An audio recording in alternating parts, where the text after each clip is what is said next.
Guys প্রথমে ভিডিওটাকে দেখে এনজয় নাও, তবে ভিডিওতে করা ফানি কমেন্টগুলো পড়া হবে। Let's go. আমার তো প্রথমে বিয়ে হয়েছিল, পরে আলমের সাথে হাঙ্গা হয়েছে, আর তোর তো সবই হাঙ্গা। আমার বিয়ে হয়েছিল খুলনা শহরের টপ অন দা ফ্যামিলি নাতির সাথে। আমার নানা শ্বশুর প্রথম মেয়র নির্বাচন করে।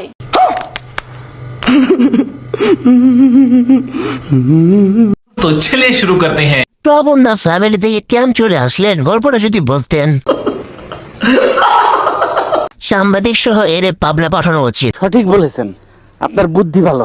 যে মোর সুরুত খান, নাম রাখছে নূরজাহান।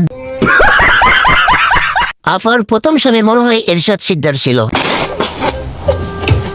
মেয়র নির্বাচন